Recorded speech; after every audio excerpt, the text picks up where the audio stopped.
안녕하십니까. 반갑습니다. 이번 시간에는 기출분석 문제지 사회복지조사론 제2장 조사의 유형과 절차에 대해서 같이 살펴보도록 하겠습니다. 최근 5개년 기출 결과를 살펴보면요. 15회 3문제, 16회 1문제, 17회 3문제, 18회 2문제, 19회 2문제가 출제되어서 5개년 평균 5년 평균 11문제, 총 11문제 평균 2.2문항이 출제되었습니다. 2.2문항에 대한 우리가 정답률을 보면 62%, 최저 29%의 좀 어려운 문항이 있었고 90%의 조금 난이도가 쉬운 문제도 있었다라고 볼 수가 있죠. 평균 난이도는 중 정도라고 보시면 될 것 같습니다. 중이라는 것은 아주 쉬운 건 아니다 라고 보셔야 되겠어요. 자, 20회, 여러분들 20회 시험을 준비하고 있는데 내가 20회 때 이 영역에서 어떻게 공부하면 될까? 우리가 크게 변하지 않는데요. 조사의 유형을 구분하는 문제.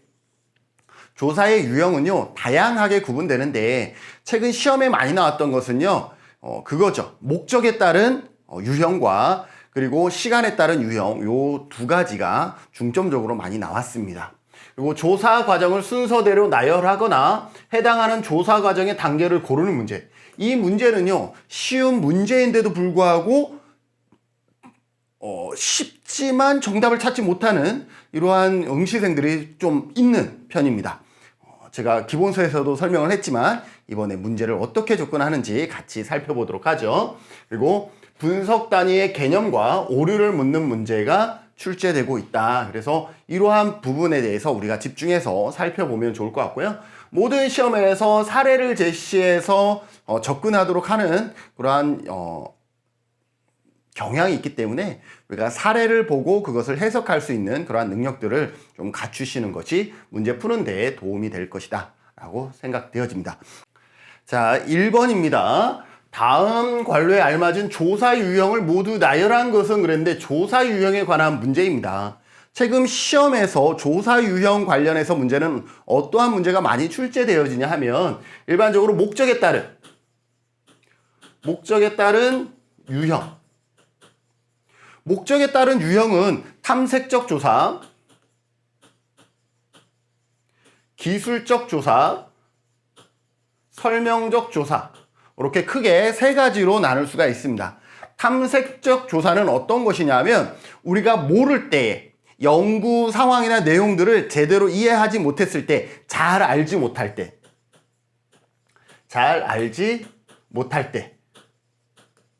이루어지는 것이 탐색적 조사다라고 보시면 되겠습니다. 그래서 사전 지식이 부족할 때 한다라고 보시면 됩니다. 어떤 방법으로 하냐면 이거를 예비조사라고 하는데 예비조사의 성격으로서 문헌조사라든지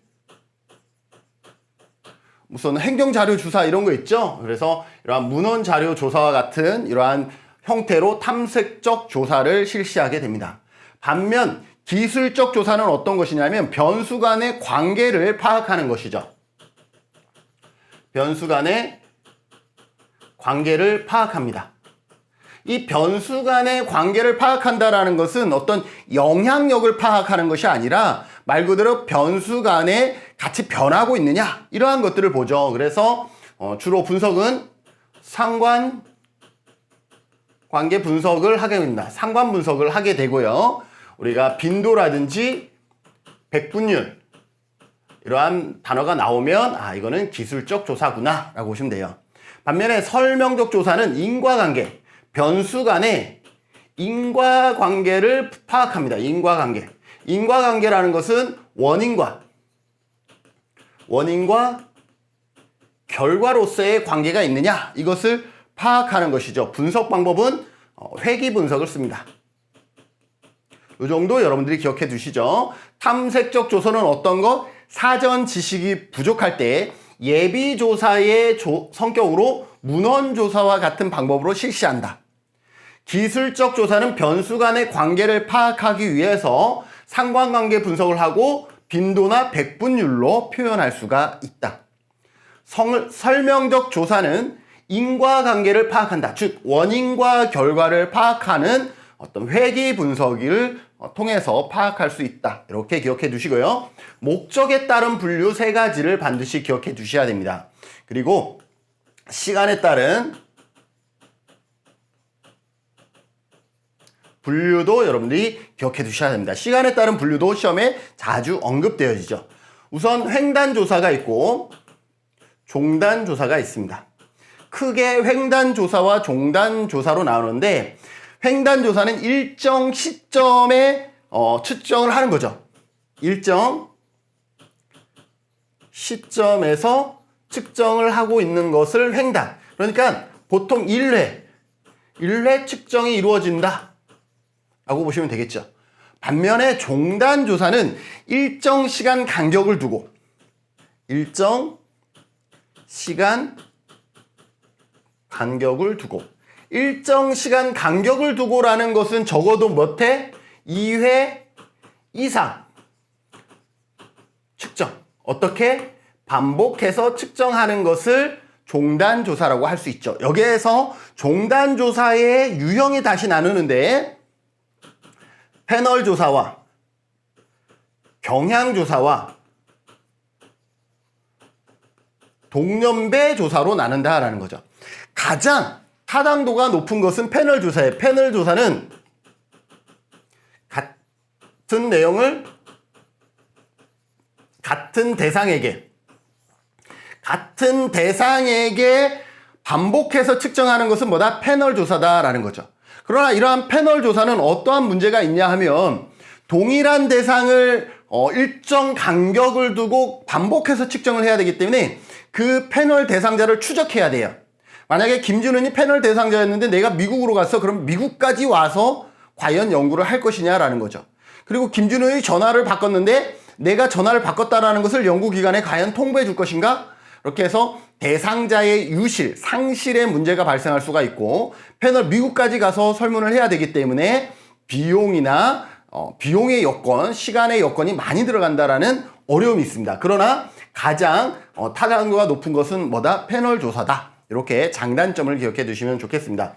경향조사라는 것은 어떠한 일정한 경향을 우리가 측정하는 것을 얘기를 하죠. 신입생 인식조사.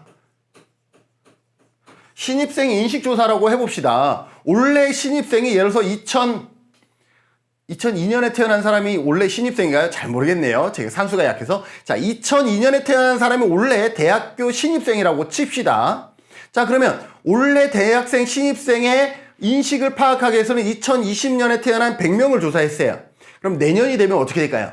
내년은 2020년에 태어난 2002년에 태어난 사람은 신입생이 아니죠. 그래서 내년에 조사할 때는 2003년에 태어난 사람을 100명을 조사할 수밖에 없어요. 같은 대상이 될 수 있어요, 없어요? 없어요. 그런데 뭐를 알 수가 있어? 어떠한 경향을 파악할 수가 있죠. 신입생의 인식이라는 그러한 경향을 파악할 수 있는 장점이 있고, 그리고 같은 대상자가 아니라도 되는 그러한 패널과 다른 특징을 가지고 있다. 동년배라는 것은 같은 연배를 측정을 하는데 차이가 있다 그러면 같은 대상이 아니라는 것도. 예를 들어서 동년배라 그러면 58년 개띠라 그럴까요? 자, 58년 개띠는 1900 몇 년? 55년에서 1963년까지 태어난 사람을 우리는 베이비 부머라고 얘기하는데 그 사이에 58년 개띠 인구가 엄청 많아요. 그러다 보니까 어디 여러분들 부모님들 자기소개할 때 봐요. 다른 사람들은 네, 저 몇 살이고요. 아니면 몇 년생입니다. 이렇게 얘기를 하는데 58년 개띠만큼은 이렇게 얘기하죠. 저 58년 개띠고요. 이렇게 얘기합니다. 그만큼 58년 개띠의 인구 분포가 많다 보니까 약간 세력화되고 있는 거죠. 자, 그러면 58년 개띠의 인식조사를 한다라고 칩시다. 그러면 원래 58년 개띠에 100명을 조사했어요. 그러면 내년에도 누굴 조사해야 되겠어요? 당연히 58년 개띠를 또 100명을 해야 됩니다. 그러니까 58년 개띠라는 대상자가 바뀌지는 않는데 58년 개띠 안에서 100명을 조사할 때 100명을 작년과 동일한 사람을 하느냐, 그냥 58년 개띠면 상관없이 다른 사람을 해도 상관이 없느냐, 이 차이예요. 만약에 작년과 동일한 58년 개띠를 계속한다 그러면 이거는 패널 조사로 넘어가겠죠. 그러나 작년에 58년 개띠 100명과 올해 58년 개띠의 100명은 누가 됐든 58년 개띠만 되지 작년과 동일할 필요는 없어. 그러면 동년배 조사가 되는 것이죠. 자, 그래서 이러한 성향이 있다는 것을 여러분들이 기억해 주시고요. 자, 일정한 시간 간격을 두고 정답 나왔죠. 일정한 시간 간격을 두고는 뭐예요? 일정한 시간 간격을 두고는 종단 조사입니다. 종단. 종단에는 몇 가지 방법이 있다 그랬어요? 세 가지 방법이 있어요. 패널, 동향, 경향. 동향과 경향 같은 거죠. 그 다음에 동년배. 그래서 봅시다. 연구 대상을 표본 추출하여 반복적으로 조사하는 방법에는 뭐와 동년배가 있다. 괄호가 두 개네요. 그죠? 뭐와 동년배. 동년배가 있으니까 여기에 없는 것은 패널 조사가 지금 빠졌고 동년배가 있으니까 경향 조사가 빠졌죠. 그래서 정답은 패널과 경향이다 라고 보시면 되겠습니다. 그래서 정답은 1번이 되겠습니다. 어렵지 않은 문제예요. 이거는 종단 연구가 이렇게 세 가지의 형태로 다시 유형화할 수 있다는 것만 여러분들이 기억해 주시면 좋겠습니다. 그래서 정답은 1번 90% 높은 정답률을 가지고 있습니다. 조사 유형과 관련된 문제들 여러분들이 반드시 자주 출제되기 때문에 보십시오. 어떤 것? 설명적 조사, 패널 조사 같은 개별 유형에 대해 이해를 묻는 유형부터 종단 유사와 행단 조사를 비교하는 유형, 조사 유형 전반에 대해 이해를 묻는 유형 등이 출제되고 있는데 특히 종단 조사에서는 뭘 기억해야 돼요? 패널 조사, 동년배 조사, 경향 조사 세 가지의 유형이 있다는 것을 여러분들이 기억해 두시고 이 세 가지의 유형을 여러분들이 특징을 파악하시면 되겠습니다. 자, 1-1이죠. 자, 유형. 조사 유형에서 하위 문항들을 풀어보죠. 다음 연구 상황에서 유용한 조사 유형은 그랬습니다. 18회 때 작년에 출제되었던 문제인데요. 일본 후쿠시마 원전 유출이 지역 주민들의 삶에 초래한 변화를 연구하고자 하였으나 관련 연구나 선행 자료가 상당히 부족해요. 여기가 핵심이죠. 관련 연구나 선행 자료, 사전 지식이 부족하다는 거예요. 부족하다는 건 뭐예요? 사전 지식 정보가 부족해요. 사전 지식 정보가 부족할 때 우리가 취하는 연구는 뭐죠? 탐색적 조사입니다. 이거는 바로 정답을 탐색적이라고 찾아야 됩니다. 핵심은 어디예요? 선행 자료가 상당히 부족해요. 목적에 따른 분류 어떻게 나눈다 그랬어요? 목적에 따른 분류 탐색적 1번 탐색적 조사. 이건 어때? 사전 지식이 부족할 때. 2번 기술적 조사. 이건 뭐예요? 관계. 변수 간의 관계를 살펴볼 때. 빈도와 백분율. 세 번째, 설명적. 이거는 관계를 뛰어넘는 인과관계를 볼 때. 회귀 분석을 통해서 이루어진다 그랬죠? 그래서 여기에 보면 탐색적 연구가 여기 사전 지식이 부족할 때 이렇게 볼 수가 있죠. 그래서 정답 79%의 정답률을 보이고 있습니다. 자, 다시 유형에 관한 두 번째 문제입니다. 종단 연구에 관한 설명으로 옳지 않은 거 18회 때 또 나왔어요. 그죠? 종단 연구라는 것은 뭐예요? 일정한 간격을 두고 적어도 2회 이상 측정하는 것을 종단 연구의 특징이라고 볼 수 있죠. 시간 흐름에 따른 조사 대상의 변화를 측정한다. 변화를 보고자 종단 연구를 하는 거 맞죠? 종단 연구가 어떠한 변화를 살펴볼 수 있기 때문에 종단 연구를 하는 것이고요. 일정 기간의 변화에 대해 가장 포괄적인 자료를 제공하는 것은 뭐냐 하면 패널 조사입니다. 왜? 같은 대상자를 지속적으로 추적하면서 조사를 하기 때문에 이거는 뭐 다른 핑계를 댈 수가 없죠. 그래서 자료를 제공하는 것은 동년배 집단 연구도 아니에요. 가장 포괄적인 자료를 제공하는 것은 뭐냐면 패널이에요. 자, 그래서 우리나라는 패널 데이터의 천국이라고 할 만큼 패널 데이터가 많은데 왜 가장 포괄적인 자료인지 봅시다. 자, 2000년에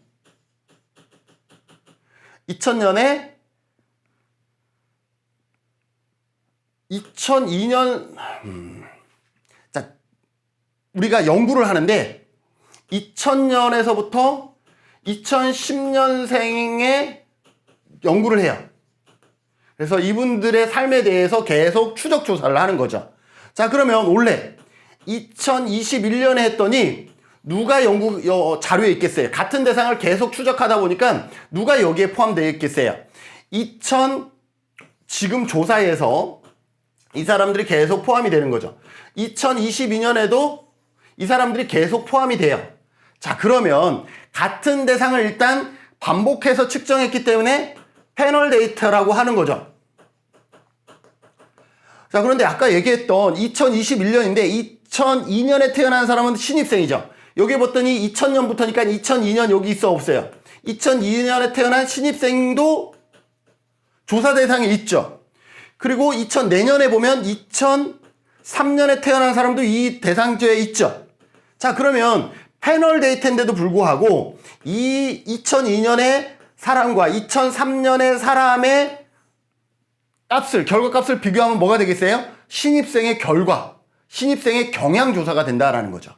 그리고 여기에 보면 예를 들어서 2000년생이라고 합시다. 2000년생에 대한 삶의 질의 변화를 한다라고 하면 2021년에도 2000년생이 설문의 대상자가 되기 때문에 2000년생. 2021년에도 여기에 해당하는 사람은 설문 대상자이기 때문에 2000년생을 조사하게 돼요. 반복해서. 자, 이렇게 되면 뭐를 알 수가 있어요? 패널 데이터인데도 불구하고 2000년생의 종단 연구가 가능하죠. 그러니까 뭐예요? 이거는 동년배 조사가 가능합니다. 이처럼 패널 데이터 하나만 있으면 경향조사와 동년배 조사가 다 가능하다라는 거예요. 그렇기 때문에 가장 포괄적인 자료를 제공할 수 있다는 거죠. 만약에 여러분들이 동년배 조사만 했다 그러면 이렇게 연도가 달라지는 사람이 포함되지 않기 때문에 경향조사를 할 수가 없는 거예요. 경향조사를 했다 그러면 같은 대상을 반복해서 측정할 수가 없기 때문에 동년배 조사가 안 되는 거예요. 그러나 패널 조사는 패널 데이터만 있으면 동년배 조사도 할 수 있고 경향조사도 할 수가 있는 거예요. 그래서 가장 포괄적인 데이터를 가지고 있어서 우리나라는 패널 데이터의 천국이다. 뭐 경향 데이터, 동년배 데이터 이런 건 존재하지 않아요. 그러나 패널 데이터는 엄청 많습니다. 왜? 패널 데이터로 여러분들이 연구하고자 하면 경향조사도 할 수가 있고 패널 데이터로 여러분들이 연구하고자만 하면 동년배 연구도 할 수 있다라는 거예요. 그래서 가장 포괄적인 것은 동년배가 아니라 패널 연구다라고 보시면 되겠습니다. 그래서 옳지 않은 것은 2번이 되겠습니다. 어떤 의미인지 아시겠죠? 패널 데이터에는 경향조사와 동년배 조사의 데이터를 다 품고 있다라고 보시면 되겠습니다. 조사 대상의 추적과 관리 때문에 가장 많이 비용이 드는 것은 뭐예요? 패널이에요. 미국까지 가야 되니까. 그래서 패널 연구이다. 일정 주기별 인구 변화에 대한 조사는 경향 연구이다. 일정 주기별 인구 변화에 대한 조사, 인구 변화. 그죠? 경향. 동년배 아니고 경향이라는 것은 신입생의 인식 조사라든지 이러한 것들이 일정 주기별로 바뀐다 그러면 이거는 뭐예요? 경향 연구다라고 보시면 되고, 동년배 집단 연구에서는 언제나 동일한 대상. 동년배는 언제나 동일한 대상인가요? 아니요. 동년배면 되는 거지 동일한 대상일 필요는 없어요. 동일한 대상을 조사하는 것은 아니다. 맞아요. 동일한 대상을 조사하는 것은 패널이다 라고 보시면 되겠습니다. 그래서 옳지 않은 것은 2번입니다. 그래서 2번 61%면 다소 뭐예요? 착각을 많이 했다. 아니면 잘 몰랐다. 이렇게 볼 수가 있어요. 여러분들은 이번 문제에서 패널 데이터와 동년배 데이터와 그 다음에 경향 데이터 조사를 여러분들이 구분할 수 있어야 될 것 같습니다. 세 번째 문제 패널 조사에 관한 설명으로 옳지 않은 것은 그랬습니다. 패널 조사는 같은 내용을 같은 대상자를 통해서 반복해서 측정하는 거죠. 가장 타당도가 높고 하지만 비용이 많이 발생하죠. 시간도 많이 들어가죠. 이러한 또 대상자가 상실되죠. 김진은의 전화번호를 내가 통보하지 않으면 연구기관에서는 김진은을 이제는 연구 대상에서 상실할 수밖에 없죠. 이러한 특징들이 있다라고 보시면 되겠습니다. 동일한 대상을 반복 조사하는 것이다. 이거 패널 조사 맞죠? 패널 조건화 현상으로 연구 결과의 정확성이 높아질 수 있다. 여기에서 여러분들 패널 조건화라는 거 자주 언급되어지지 않는데 시험에 나왔어요. 패널 조건화는 뭐냐면 패널 데이터는 어떤 거예요? 같은 내용을 반복해서 측정하는 거잖아요. 근데 패널 조건화는 이전에 연구했던 결과값이 이후에 영향을 미치는 것을 패널 조건화라 그래요. 내가 작년에 이거 응답했었으니까 올해도 어떻게 생각해? 작년과 동일하게 응답해야지. 내 머릿속에 인식이 돼 있어서 그냥 작년과 비슷한 응답을 짜맞추게 하는 거예요. 나도 모르게. 그것을 패널 조건화라 그럽니다. 또 이런 경우도 있죠. 작년에 이렇게 했으니까 내가 아주 많이 발전했다라는 것을 얘기하기 위해서 작년과 상반되는 대답을 일부러 하는 경우도 있죠. 이러한 것들이 패널 조건화입니다.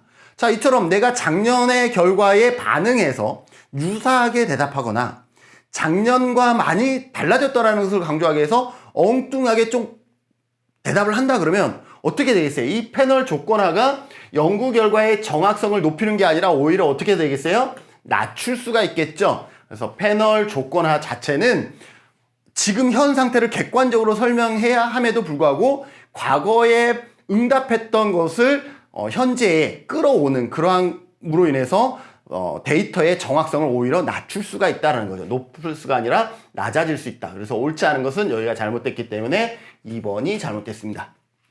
나머지도 볼까요? 조사 대상자의 추적과 관리에 비용이 많이 들어간다. 맞습니다. 비용이 많이 들어가고 독립변수의 시간적 우선성을 확보할 수 있어서 내적 타당도를 높일 수가 있다. 그래서 패널 데이터는 가장 타당도를 높이는 그런 어떤 측정 방법이다. 연구 방법이다 라고 보시면 되겠습니다.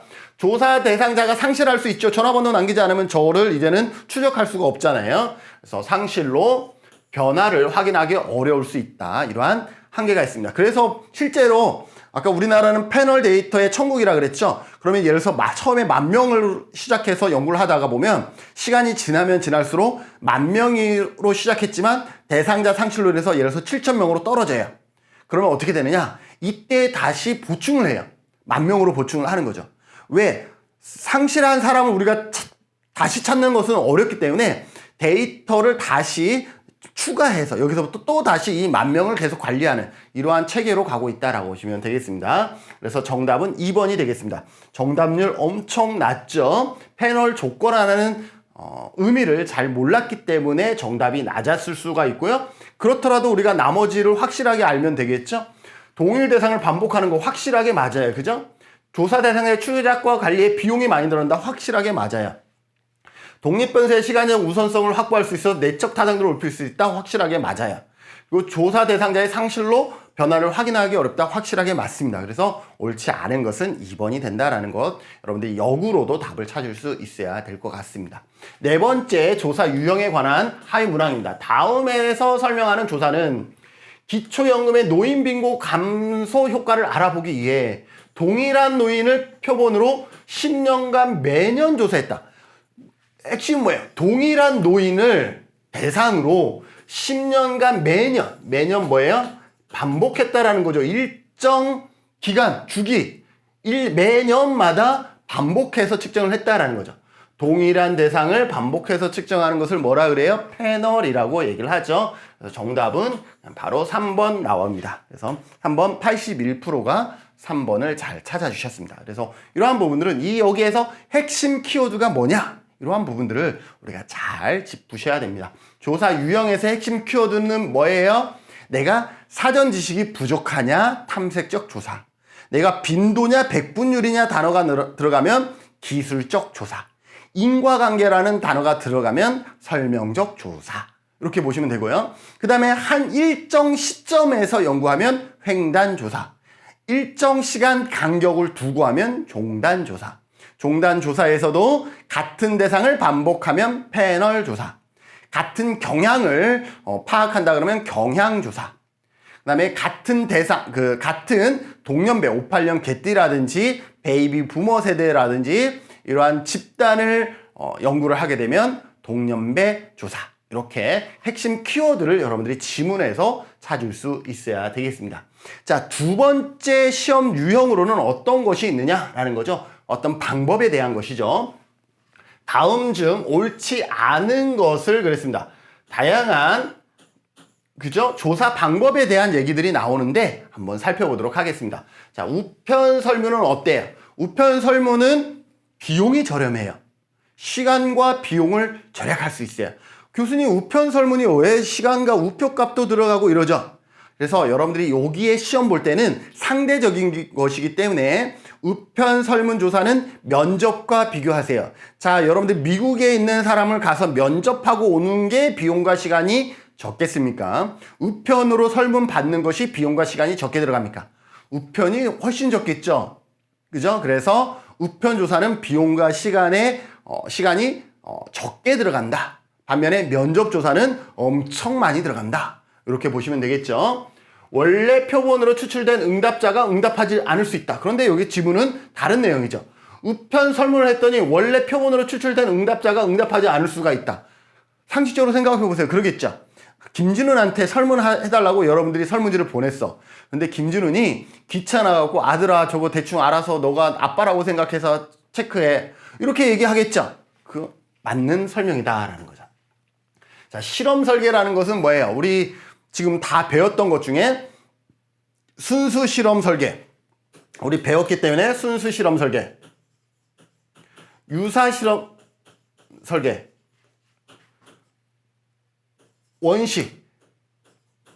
원시 실험 설계.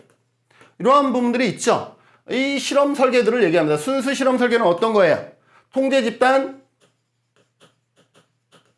사전, 사후. 통제 집단, 사후. 요인 설계. 뭐예요? 솔로몬 사집단 설계. 여기에 해당되는 것이죠. 예를 들어서 자 봅시다. 개입을 제공하기 전에는 종속 변수의 측정이 사실상 불가능하다. 개입을 제공하기 전에는 개입이라는 것은 독립 변수 x를 얘기합니다. 종속 변수의 측정이 사실상 불가능하냐? 아니죠. 실험 설계 예를 들어서 통제 집단 사전 사후 설계 해보세요. 통제 집단 사전 설계는 뭐예요? 두 집단을 랜덤으로 추출한 다음에 실험 집단과 통제 집단을 랜덤으로 한 다음에 실험 집단에는 뭐예요? 종속 변수를 통제 집단도 종속 사전 검사를 한 다음에 독립 변수를 적용합니다. 독립. 그런 다음에 다음 사전 검사한 이후에 독립 변수를 집어넣고 다시 사후 검사를 하죠. 여기도 마찬가지 사후 검사를 하게 됩니다. 자, 그러면 독립 변수, 개입을 제공하기 전에 독립 변수가 개입이에요. 개입을 제공하기 전에 종속 변수의 측정이 사실상 불가능하냐? 아니죠. 사전 검사하고 있잖아요. 뭐예요? 상담에 따른 우울증의 변화라는 연구를 할 거예요.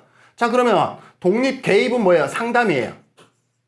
우울증의 변화를 볼 거기 때문에 사전에 우울증 값을 측정을 해야 됩니다. 그리고 사후에 우울증 값을 측정한 다음에 이걸 비교하게 되는 거예요.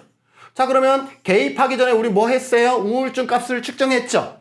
종속 변수의 측정을 했다라는 거예요. 사전 검사라는 것은. 그래서 개입을 제공하기 전에는 종속 변수의 측정이 사실상 불가능하다가 아니라 개입을 적용하기 전에 우리는 뭘 하고 있어요? 종속 변수의 값을 항상 먼저 보고 있는 실험 설계도 있다라는 거죠. 우리 단일 사례 실험 설계에서도 뭐가 있어요? 단일 사례 실험 설계에서도 A, B 설계가 있죠. A 뭐예요? A 기초선 단계, B 개입 단계잖아요. 기초선 뭐예요? 개입하기 전에 그 값을 우리가 측정하는 것을 기초선이라 그러죠. 단일 사례 설계 A, B 설계도 뭐예요? 개입을 제공하기 전에 종속 변수의 측정을 하고 있다라는 거죠. 얘를 먼저 측정한 다음에 개입을 하고 있다라는 거죠. 그래서 2번은 잘못됐다. 개입을 하기 전에 우리는 기초선 단계를 하고 개입을 하기 전에 우리는 사전 검사를 하고 있다. 즉 종속 변수의 값을 측정하고 있다라고 보시면 되겠죠. 그래서 옳지 않은 것은 2번이 되겠습니다. 관찰은 우리가 보는 거기 때문에 그 사람이 표현하는 언어적 표현뿐만 아니라 몸동작, 억양, 그리고 뭐 목소리의 톤 이런 것들을 우리가 다 파악할 수가 있죠. 그래서 비언어적 자료 수집이 가능하다. 맞죠? 비반응성 자료 수집. 여러분들 기억하세요. 비반응성 자료 수집은 예를 들어서 문헌 자료 같은 거예요. 신문 분석이라든지 이런 거죠. 이 비반응성 자료는 이 자료 자체가 김진훈에게 맞게 과거의 데이터가 확 바뀌는 것이 아니기 때문에 비반응성은 편향을 어떻게 할 수 있어? 줄일 수 있다는 것까지 기억하시면 좋겠죠. 그래서 비반응성 자료 수집은 연구 대상의 반응성 오류를 피할 수가 있습니다. 반응성이 없기 때문에 반응성에 대한 오류를 피할 수가 있다. 편향을 줄일 수가 있다라고 보시면 되겠고요. 대인 면접법 직접 우리가 봐서 면접하는 것은 방문조사원에 의해 보충적인 자료 수집이 될 수 있다. 그죠? 우리가 면접하면은 보충적인 자료 수립들이 되겠죠? 물어봤더니 이게 좀 난해하다 그러면 이거 어떤 의미죠? 이렇게 대질문할 수도 있다라는 거죠. 그래서 옳지 않은 것은 2번이 되겠습니다. 65%가 정답을 보이고 있습니다. 여러분들 기억해 주시고요. 자, 어떤 조사 방법에 대해서는 문제의 형태는 조사의 유형을 파악하는 문제지만 세부적으로 내용을 들여다보면 사회복지 조사론에서 언급되어지는 전반적인 조사 유형과 내용을 지문으로 등장시키면서 종합적 문제의 형태로 최근 출제되어지고 있다는 것도 기억해 두시고요. 자, 두 번째. 지역사회, 그게 이거죠. 지역사회 보장 계획을 수립하기 위해서 포함될 수 있는 조사를 모두 고른 것은. 여기 지역사회 보장 계획은요, 어떻게 보면 지역사회 복지론에서 나와도 되는 문제예요. 자, 지역사회 보장 계획을 할 때는요, 뭘 할 수가 있어? 계획을 수립할 때에는 문헌조사 해야 돼요. 제가 우리 제주시 지역사회 보장 계획 4기 계획을 수립했거든요. 자, 그럴 때 제일 처음에 하는 게 뭐예요? 문헌조사. 그 다음에 어떤 조사예요? 지역 주민들에게 욕구조사를 합니다. 욕구조사. 설문지 조사를 하는 거죠. 양적 조사를 해요. 양적 조사. 그런 다음에 약간 어떤 특이한 상황이나 내용을 중심으로 해서 직접 면접 조사를 해요. 그래서 질적 조사. 그래서 문헌 조사도 할 수 있고 양적 조사도 할 수 있고 질적 조사도 전부 다 할 수 있다라는 거예요. 더불어서 어떻게 누구를 대상으로 하느냐라는 거죠. 전문가. 저 같은 전문가가 연구에 직접적으로 개입하기 때문에 전문가가 연구에 참여할 수도 있고요. 비전문가도 연구에 참여할 수가 있습니다. 비전문가라 그러면 누가 되겠어요? 주민들, 지역 주민들. 당연히 지역 주민들도 연구에 참여하겠죠. 그래서 지역사회 보장 계획의 특징은 문헌조사, 양적조사, 질적조사를 모두 한다라는 거예요. 일반적으로 모두 해요. 그리고 전문가와 비전문가, 비주역 주민까지 이 연구에 같이 참여하고 관여하게 된다라는 특징들이 있다. 기억해 두세요. 자, 그러면 지방자치단체의 정책 공약 관련 내용을 분석한다. 문헌, 당연히 오케이. 지역 주민들의 욕구를 파악하는 서베이, 양적 조사, 당연히 오케이.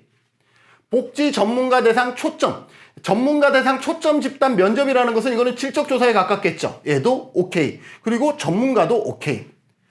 질적 자료 수집을 위한 구청 업무 담당자와 심층 면접, 이것도 심층 면접이니까 질적이죠. 다 가능한 거다라는 거죠. 그래서 정답은 5번이 되겠습니다. 5번 75%.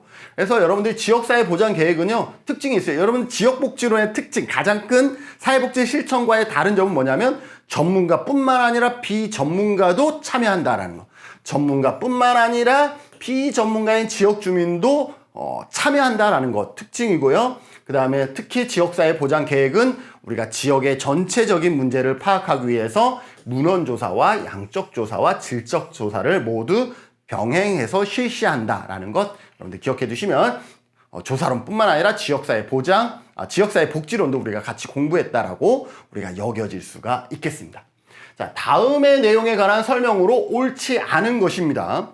17개 시도에서 2010년부터 2015년까지 매년 수집한 자료를 이용하여 청년 실업률이 범죄율에 미치는 영향과 추세를 분석하였다라고 했습니다. 자, 청년 실업률, 이게 뭐예요? 독립변수가 되겠죠. A이면 B이다. 이 가설의 형태죠. 이때 A는 앞에 있는 독립변수이고 B는 쫓아가는 얘는 뭐예요? 종속변수. 독립변수는 원인, 앞에 있기 때문에 원인 변수라고도 하고 종속변수는 결과 변수라고도 얘기를 합니다. 청년 실업률이 범죄율에 미치는 영향, 그래서 청년 실업률은 독립변수에 해당되고 범죄율은 종속변수에 해당됩니다. 독립변수는 청년 실업률, 앞에 있는 청년 실업률이고요. 종속변수는 비율 척도이다. 범죄율이기 때문에 율이라는 것은 백분율을 얘기하잖아요. 이거는 뭐예요? 비율 척도가 맞겠죠. 그래서 맞습니다. 분석 단위는 개인이다 그랬는데 여러분들 분석 단위, 여기서 분석 단위는 뭘까요? 범죄율, 누구의 범죄율을 보는 거예요? 청년 실업률의 범죄율을 보는 거예요. 율. 청년 실업자의 범죄율 하면 분석 단위는 개인이에요. 청년 실업자. 그런데 여기는 청년 실업률의 범죄율이죠. 청년 실업률의 범죄율의 청년 실업률이 범죄율에 미치는 거예요. 그러니까 개인이 아니라 뭐예요? 실험률이라는 거죠. 그렇기 때문에 개인이 아니다라는 거예요. 특히 이걸 연구를 어떻게 하냐? 만약에 이걸 17개 시도로 또 쪼개서 했다 그러면 분석 단위는 17개 시도의 청년 실험률이 될 거예요. 그렇기 때문에 여러분들 잘 보세요. 아직 근데 여기는 이런 얘기가 있지만 여기에서는 연구 자체는 청년 실험률이라고 했기 때문에 이게 시군구로 쪼개서 연구할지는 여기에 포함되어 있지 않아요. 몰라. 그러나 정확한 것은 뭐냐면 청년 실업이 범죄율이 아니라 청년 실험률이 범죄율에 미치는 거예요. 그래서 율이라는 것, 그래서 개인이 될 수 없다라는 거예요. 그래서 잘못된 것은, 옳지 않은 것은 3번이 되겠습니다. 양적인 자료를 분석한 연구이다. 양적인 것은 뭐예요? 수치화된 자료. 수치화된 자료를 활용한다라는 거예요. 수치화된. 뭐예요? 매년 수집한 자료들이 어떤 자료예요? 수치화된 자료들이죠. 범죄율을 우리가 데이터로 보관했기 때문에 그래서 이것은 양적 자료를 분석한 연구다라고 보시면 되겠습니다. 그다음에 종단 연구이다. 10년부터 15년까지 매년 수집한 자료를 이용했기 때문에 매년 그렇기 때문에 종단 연구이다라고 얘기할 수가 있는 것이죠. 그래서 옳지 않은 것은 3번이 되겠습니다. 3번 분석 단위는 개인이 아니다라고 보시면 되겠습니다. 사회복지 조사를 위한 수행 단계로 오른 것은 그랬는데 여기에서 저는 아주 간단한 문제인데 오히려 정답률이 낮은 이유는 우리가 간단하지만 어렵다라는 거예요. 혼란스럽다, 혼돈스럽다라는 거예요. 그래서 이 부분 시험 문제 풀 때 여러분들 반드시 이렇게 외우세요. 주문이 선행되어야 가설을 설정하고 조사 설계가 이루어진다. 조사 설계가 이루어진다. 자, 주제, 문제. 그러니까 연구 주제를 먼저 파악한 다음에 어떤 문제가 있는지를 문제를 살펴봅니다. 그런 다음에 문제에 관련해 선행 연구 고찰을 하게 돼요. 선행 연구 고찰이 끝난 다음에 가설을 설정합니다. 가설 설정한 이후에 조사 설계를 하고 조사 설계한 이후에 실질적인 조사를 하게 됩니다. 그래서 여러분들 이거 암기하시면 문제가 너무 쉬워져요. 주문이 선행되어져야 뭐예요? 가설을 설정하고 조사 설계가 이루어진다. 이 뒤에는 바로 조사하면 되는 거니까 보고서 작성까지 어렵지 않아요. 근데 앞부분은 시험에 자주 나오기 때문에 이 앞부분까지는 이렇게 외우셔야 됩니다. 주문이 선행되어져야 가설을 설정하고 조사 설계가 이루어진다. 반드시 기억해 두세요. 자, 그럼 볼까요? 사회복지 수행 단계로 오른 것은 주제 없죠. 여기 주제 없어요. 그러면 주제는 일단 생략했어요. 자, 문제 있죠. 문제가 문제예요. 문제 다음에 선행연구죠. 선행연구 여기 없어. 그러니까 건너뛰어. 문제 다음에 그 다음에 가설 설정이죠. 그럼 가설 설정. 가설 설정 다음에 조사 설계죠. 자료 수집이 아니라 조사 설계죠. 여기까지. 그럼 정답은 1번이에요. 문제, 가설 설정, 조사 설계. 조사 설계가 해야 이거에 따른 자료를 수집할 거니까 자료 수집, 자료 분석, 보고서 작성. 이 뒷부분은 어렵지 않으니까 그냥 여러분들이 암기하지 않으셔도 되는데 앞부분. 문제, 가설 설정, 조사 설계 이 순서를 우리가 자주 헷갈려 하니까 주문이 선행되어져야 가설을 설정하고 조사 설계가 이루어진다. 반드시 암기하세요. 이렇게 하면 설명할 것도 없죠. 정답은 1번이 되겠습니다. 교수님 그렇게 외우시면 돼요? 아주 좋아요. 아주 좋아요. 네. 자, 봅시다. 조사 연구의 과정이라고 그랬으니까 적으세요. 주문이 선행되어져야 가설 설정하고 조사 설계가 이루어진다. 이렇게 돼 있죠. 대학생들의 전공에 따른 다문화 수용성이 다를 것이다라는 가설 설정 어디에? 가설 설정 여기. 표본을 추출해 자료 수집 어디라 그랬어요? 조사 설계 다음에 여기에 자료 수집이죠. 그럼 여기. 대학생들의 다문화 수용성의 선행 연구 고찰 여기. 구조화된 설문지. 설문지는 어디에요? 조사 설계죠. 이렇게 돼요. 자, 그러면 이거 그냥 여러분들이 머릿속으로 순서를 정하다 보면요. 알면서도 틀리는 게 이런 문제예요. 정답률 볼까요? 정답률 이거 29%밖에 안 돼. 이게 뭐가 어려운 거라고. 29%밖에 안 돼요. 자, 그런데 이렇게 했더니 여러분들 다 요거 왔죠? 자, 그러면 가장 먼저 한 거 뭐예요? 선행 연구죠. 그럼 디귿이 1번이에요. 디귿. 그 다음에 뭐예요? 요 가설적, 기억이죠. 기억. 기억 다음에 요 조사설계죠. 리을이죠. 정답은 5번이 됩니다. 반드시 이러한 절차를 가지고 여러분들이 문제를 푸셔야지 그냥 요것만 읽다 보면 혼란스러워요. 자료 수집이 먼저지 자료 설계가 먼저지 이것 자체도 그냥 머릿속으로 그리다 보면 혼란스러워요. 그렇기 때문에 어떻게 주문이 선행되어져야 가설을 설정하고 조사 설계가 이루어진다 이렇게 적은 다음에 이렇게 각자 자리를 찾아가세요. 그런 다음에 요 순서 1번 디귿 1번 그 다음에 얘 2번 기억 2번 그 다음에 리을이 3번 이렇게 여러분들이 정답을 찾아 나가시면 혼란스럽죠. 요게 29%밖에 정답을 찾지 못할 그런 문제인가요? 여러분들 어떻게 생각하세요? 이렇게 해서 적용을 했더니 이거는 난이도 하의 문제이죠. 여긴 난이도가 없는데 난이도 하의 문제인데도 불구하고 정답률은 29%밖에 되지 않았다라는 걸 여러분들이 기억하시면서 이거 암기하기 어려운 거 아니잖아요. 주문이 선행되어져야 가설을 설정하고 조사 설계가 이루어진다. 이렇게 여러분들이 기억해 두시면 좋겠습니다. 자, 이번 장의 마지막 패턴인데 그게 뭐냐면 오류에 관한 문제입니다. 오류에는 어떤 오류가 있냐면 개인주의 오류와 생태학적 오류,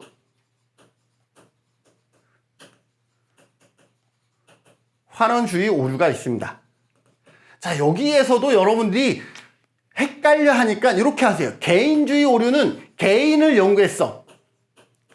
개인을 연구했는데 집단으로 분석한 거예요. 생태라는 것은 그 생태계를 얘기하죠. 얘는 그러니까 집단을 연구해 놓고 해석은 개인으로 해석하는 거예요. 분석 또는 해석하는 거예요. 환원주의는 그 개념을 지나치게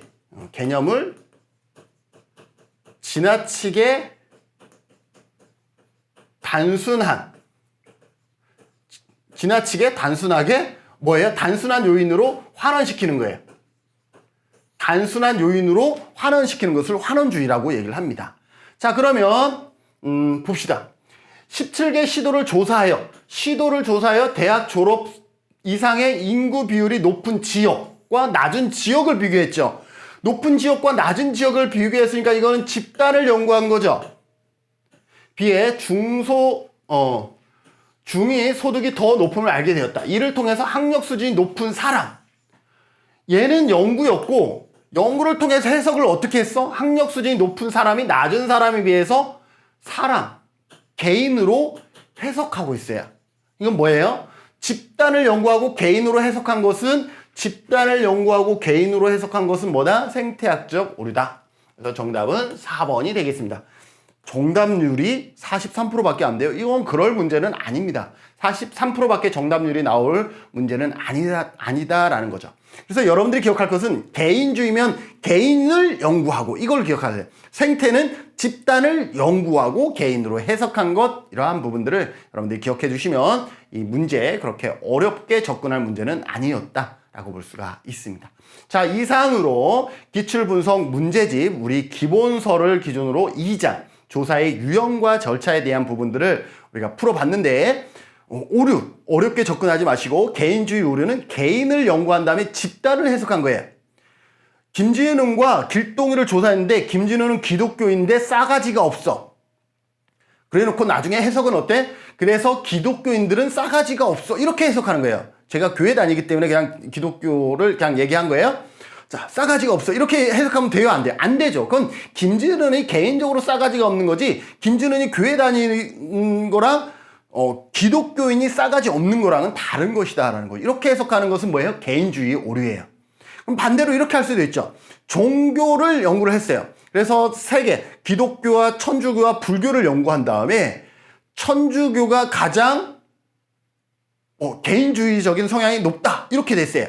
그런데 내가 친구를 만났는데 너 종교 뭐야? 천주교야? 너 상당히 개인주의적인 자구나. 이렇게 해석하는 건 뭐예요? 집단을 연구한 것을 개인에게 적용하는 거죠. 환원주의 오류는 이거예요. 여러분들이 어떤 케이스를 만났는데 이 케이스의 문제가 복잡했어. 그런데 사회복지학 교수는 이렇게 얘기를 해요. 이거는 네트워크 부조입니다. 라고 얘기를 해요. 이거 복잡한 것을 그냥 네트워크라고 하나에다가 어떻게 했어요? 축소시켜버렸죠. 환원시켜버린, 축소하는 것을 환원주의 오류라. 근데 심리학자 교수는 뭐라고 얘기해요? 아, 이건 심리 상담이 필요한 요소입니다. 라고 얘기를 하는 거예요. 의사들은 뭐라고 해요? 아, 이거는 치료가 필요한 겁니다. 이렇게 자기의 전공 분야로 지나치게 축소해버리는 것, 환원시켜버리는 것, 이걸 환원주의 오류다. 이러한 특징들을 여러분들이 기억해 주셔야 되겠습니다. 그래서 제2장 조사의 유형과 절차도 크게 어렵지 않은 영역이기 때문에 여러분들 제가 강의했던 거와 기본서와 기출 해독들을 두루두루 같이 살펴보시면서 완벽하게 여러분들 2장을 마스터할 수 있었으면 좋겠습니다. 자, 그럼 제2장 조사 유형과 절차 강의 여기서 마치도록 하겠습니다. 수고하셨습니다.